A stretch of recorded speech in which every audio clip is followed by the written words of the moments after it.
Bonjour à tous, j'espère que vous allez bien. Aujourd'hui, on fait un petit point sur Solana. Je vais l'analyser de plus en plus, comme vous l'avez compris. Je le considère un petit peu comme un leader altcoin maintenant, donc un bon indicateur de comment se comporte le marché des alts.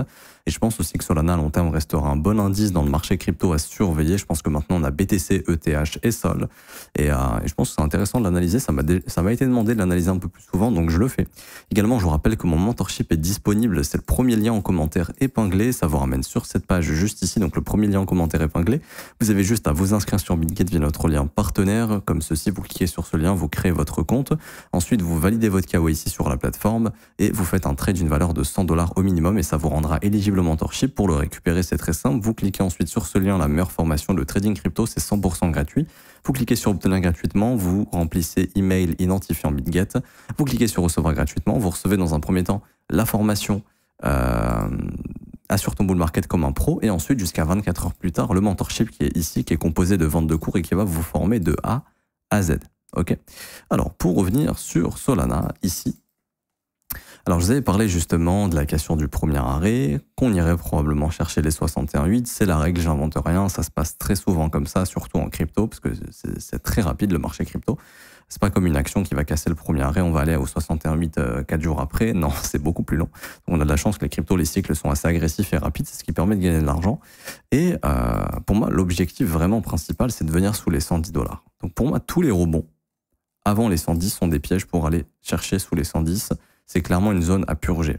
En gros, tous ceux qui sont en train d'acheter du Solana à levier sont tous en train de foutre leur stop sous les 110. C'est vraiment l'invalidation de tout le monde. Pour moi, il faut aller déclencher cette invalidation. Okay, c'est également peut-être un plus bas trimestriel, si je ne me trompe pas exactement.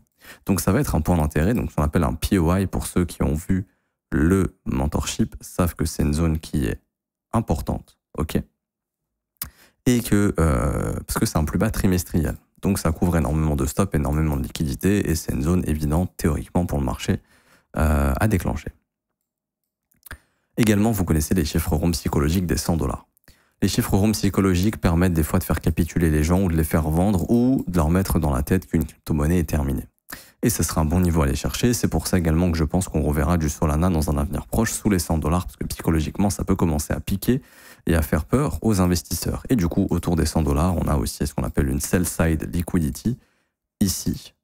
Donc celle-ci, je vais la mettre en 3 pixels. Elle est déjà en 4 normalement. Nickel. Et elle, ça sera une pixel parce que c'est autour d'un chiffre rond psychologique. Donc ça m'invite à penser que Solana va venir travailler sa zone de rechargement au cours des prochaines semaines. Maintenant, bien sûr, des rebonds sont possibles, notamment aujourd'hui. Alors je ne sais pas si cette vidéo sera sortie après le CPI ou pas, je ne sais pas encore à quelle heure je vais la sortir. Mais en cas de rebond, en cas de CPI, bah, ça serait potentiellement le Monday High et le dernier Fair Value Gap Daily, donc entre les 135 et les 130. Et puis si ça pousse un petit peu plus, ça serait pourquoi pas revenir travailler. C'est vrai qu'il y a un Fair Value Gap ici aussi entre les 141 et les 142. Tout simplement, on prend le dernier sommet, on prend la dernière vague baissière et on va noter ce qui est la zone premium entre 0,5 et 0,75, donc entre 134 $ et 143 $. Ça pourrait être une zone de rebond, mais probablement que ça nous ramènera ensuite sous les 110 si les 110 n'ont pas été pris avant de former ce rebond.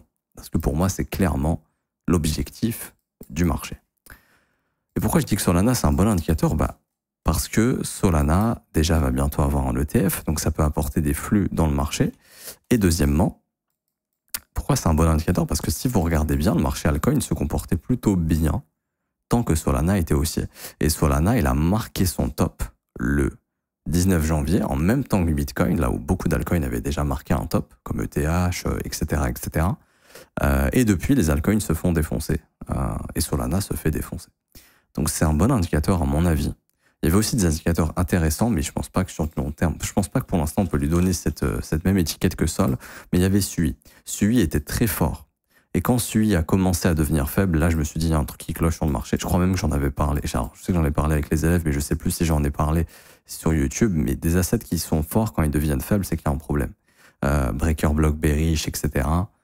Le biais est toujours baissé sur Sui. Bon, on avait parlé de la zone de rechargement, on y est.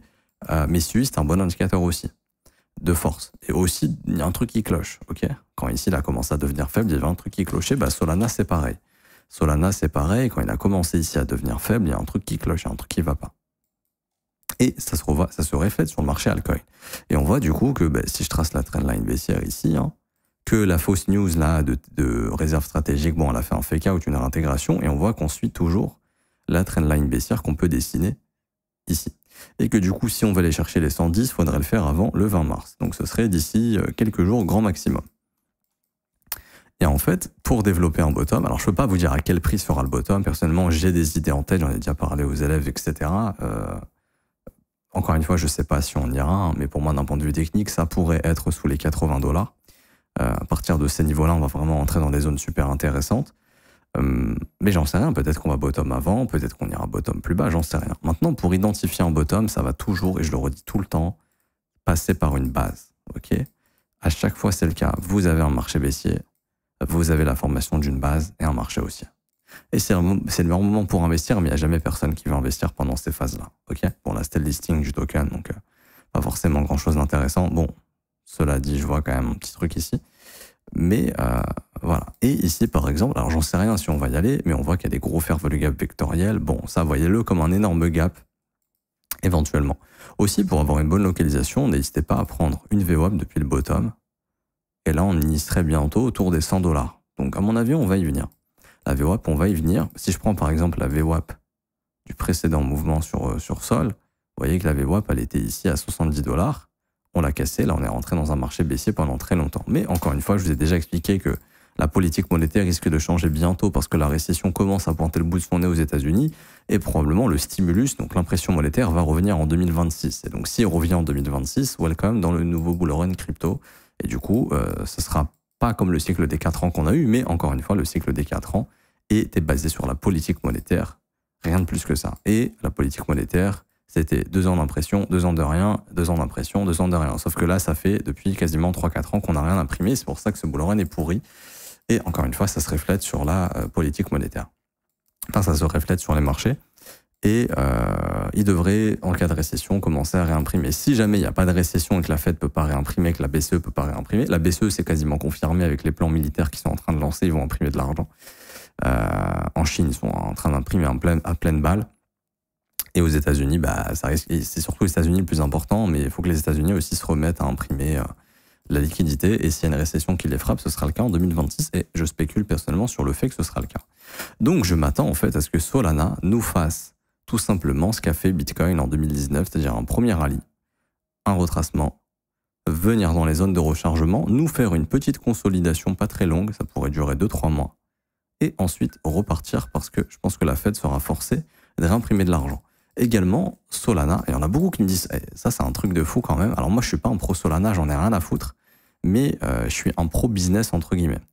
C'est-à-dire que moi tu me montres des coins, tu me dis oui ça c'est le futur parce que c'est du real world asset, parce que oui mais c'est quoi les chiffres? Premièrement c'est quoi les chiffres? Et encore une fois les gars, faut avoir cette mentalité là parce que le marché s'institutionnalise de plus en plus et c'est fini, oui mais ça c'est incroyable. Par exemple je prends VeChain. VeChain là, fondamentalement c'est bien, la technologie est insane et bien, mais ça génère que dalle. C'est pour ça que ça performe pas, ça génère pas $1. C'est encore une fois, le marché crypto, c'est comme la vie réelle. Vous avez des mecs qui vont faire des boîtes, qui ont des produits qui sont exceptionnels, mais qui vont faire faillite. Et il y a un autre mec qui va arriver avec la même idée, peut-être un timing un peu meilleur, qui va connaître peut-être de meilleurs investisseurs ou des gens un petit peu plus intelligents en marketing, et ils vont réussir à faire péter le projet, et la boîte va prendre, et ils vont générer du cash flow, etc. La crypto, c'est pareil. La technologie, ça peut se remplacer en 2 minutes, mais un bon marketing et un bon financement, c'est ça qui fait la différence et c'est ça qui permet de pousser un projet loin. Et quand j'entends qu'on me dit oui, mais Solana, il est terminé parce que les mêmes coins, c'est fini, parce que machin. Mais vous avez vu les chiffres que génère Solana. Donc déjà, si vous vous dites Solana, il est fini, dites-vous que votre altcoin, le préféré, il est encore plus fini que Solana. Je suis désolé de le dire. Mais Solana, en termes de revenus, c'est un truc de fou. Pour ceux qui ne se rendent pas compte, hein, Solana, alors j'ai pas les chiffres annuels malheureusement ici. C'est un peu dommage. Il y a un site qui donnait les chiffres annuels. Je l'ai plus. Je crois que c'est peut-être Token Terminal. On va vérifier. Mais Solana, en termes de cash généré, c'est un truc de fou. Hein. Par exemple, c'est comme hyper liquide. Ça apparaît, c'est des projets exceptionnels. Le business model derrière, il est incroyable. Donc, si vous vous dites que les Solana, les Hype, les Ethereum, c'est fini, alors que les trucs, ils génèrent des millions journaliers, votre altcoin fait par 4 développeurs en slip dans leur chambre, si Solana c'est fini, votre coin il est fini aussi. Donc faut pas avoir cette mentalité de un tel c'est fini, oui mais ça c'est fini. Les gars, il y a un ETF qui arrive sur Solana. D'ailleurs, la SEC a repoussé l'ETF de Sol et d'autres cryptos, hein, LTC, XRP, Dogecoin, etc. Mais la SEC est pro-crypto maintenant. Donc la SEC va approuver ces ETF probablement. Alors, peut-être qu'LTC va se faire rejeter parce que trop faible market cap, peut-être que Doge, ils vont le rejeter pour le moment, mais Solana, ça risque d'être approuvé. Parce que Solana, ça avait un market cap plus ou moins similaire à Ethereum. C'est pas non plus une grosse différence quand l'ETF d'Ether a été approuvé. Donc je pense que l'ETF de Sol va arriver. Donc vous êtes en train de vous dire Solana, c'est fini pour les prochains cycles parce que les meme coins, c'est fini, que c'était que du meme coin, etc. Mais on parle quand même de l'une des seules cryptos, d'ailleurs, notons-le, qui a réussi à faire un ATH alors que la politique monétaire ne s'y prête pas du tout. Donc c'est ce qui prouve qu'il y a une demande en Solana qui est forte. Si vous regardez, et même par exemple, je vous prends RSR qui est un projet qui est exceptionnel, déjà en termes de revenus, je ne sais pas si ça génère quelque chose pour être honnête, mais RSR par exemple est très loin d'avoir fait un ATH. Alors je pense que RSR ira visiter plus haut quand la politique monétaire reprendra, parce que c'est comme ça, on imprime de l'argent, ça va dans les marchés, les actions, les indices, après ça peut ruisseler en crypto et ça peut faire le bull run crypto. Mais par exemple, je vois pas ce que génère RSR. Il y a plein de cryptos qui sont géniales fondamentalement, mais sur le papier, ça génère rien. Par exemple, sur les 30 derniers jours, Solana, c'est 63 millions de dollars de fees. C'est pas mal. Token trading, c'est 163 milliards. C'est vraiment quelque chose d'énormément utilisé. Après, j'avais un autre site qui me donnait vraiment des datas très intéressantes. Mais voilà, Solana, en termes de revenus, sur les 365 derniers jours, c'est 512 millions. Je sais pas si vous vous rendez compte. Il n'y a pas énormément de chains qui font ça ou de cryptos qui font ça. Il y en a très peu. Donc de vous dire que le truc est terminé, alors que en termes de métriques, c'est incroyable, je pense quand même il y a un problème. Après oui, si la hype des meme coins ne revient pas, est-ce que Solana sera autant utilisé? J'en sais rien. Mais avant les meme coins, Solana, en termes de métriques, c'était tout aussi intéressant en 2021. Okay, donc comme je dis, je suis pas un pro Solana, mais en termes de business, en termes de ce que génère Solana, c'est pas mal. Et donc pour moi, c'est clairement une crypto-monnaie qui va durer sur le long terme. Premièrement, parce qu'en termes de revenus, c'est exceptionnel. Et deuxièmement, il y a un ETF bientôt. On ne sait pas encore s'il arrivera, mais il arrivera probablement. Et puis BlackRock, si la politique monétaire s'améliore, BlackRock se dira, il y a peut-être moyen de mettre un petit ETF Solana. Si ça leur fait gagner de l'argent, et ça leur fera gagner de l'argent s'ils le font, mais je pense qu'ils attendront de la hype. Ils vont pas déployer un ETF maintenant. Peut-être que pour l'instant, en termes de rentabilité, c'est pas intéressant. Parce que pour déployer un ETF, il faut ramener des market makers, il faut payer des market makers, faire plein de trucs. C'est pas comme ça, tu claques des doigts, t'as un ETF. Il faut payer des avocats, il faut monter un dossier, ça coûte de l'argent.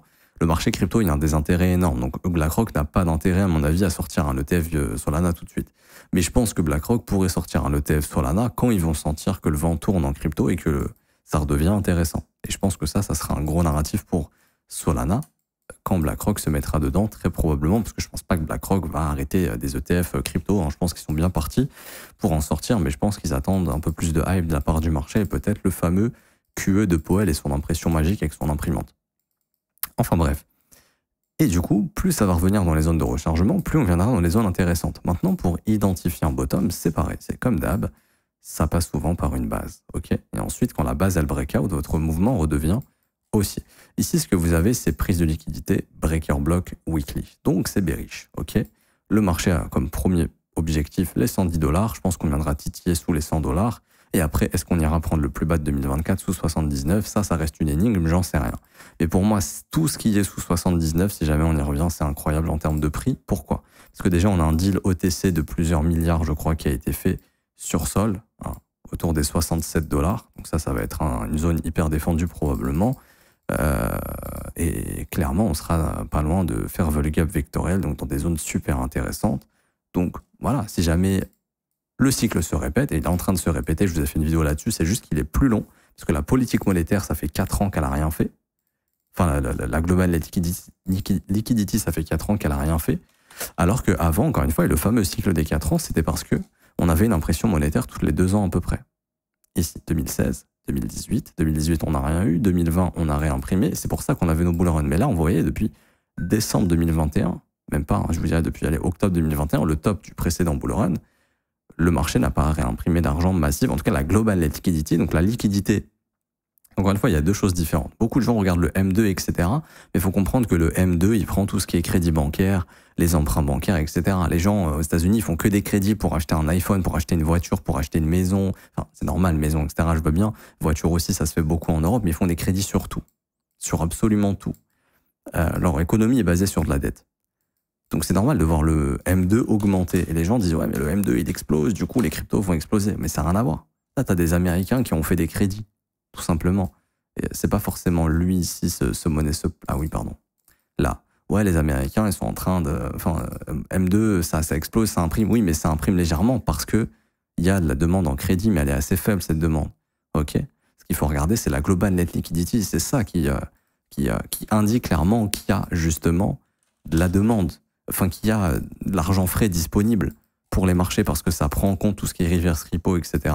Et là, on voit que c'est pas le cas. Hein. Donc, on a fait en gros avec l'excédent de liquidité qu'on avait de Covid, etc. Mais là, on est asséché de liquidité. Donc, la Fed va devoir réimprimer quand on ne sait pas, probablement quand la récession va frapper les États-Unis en 2026. Du coup, c'est de se dire que plus on se rapproche de 2026, plus on se rapproche du bottom. OK ? Plus le prix baisse, plus on se rapproche de 2026, qui sera probablement une année d'impression monétaire, plus on se rapprochera d'un bottom. Et si on est monté à 300 $ sans impression, j'imagine même pas à combien on peut monter avec de l'impression. Et c'est simple, on va parler des objectifs. Et si on prendra ce rallye, on prendra le bottom. Je spécule, allez, j'imagine un bottom, allez, je dis une connerie à 89 $, on sait jamais. Ça ferait un objectif entre 420 et 500 $ au prochain rallye. OK ? Si on bottom, j'en sais rien, je dis une connerie à 48 $, sait-on jamais. Mais ça va montrer ici des extensions entre 450 et à peu près 540. Vous avez également les extensions ici du bear market précédent qui sont toujours des objectifs entre les 413 et les 510 $. OK ? Donc ce serait déjà pas trop mal sur un coin ici qui va atteindre des capitalisations assez intéressantes avec les ETF si jamais ça arrive.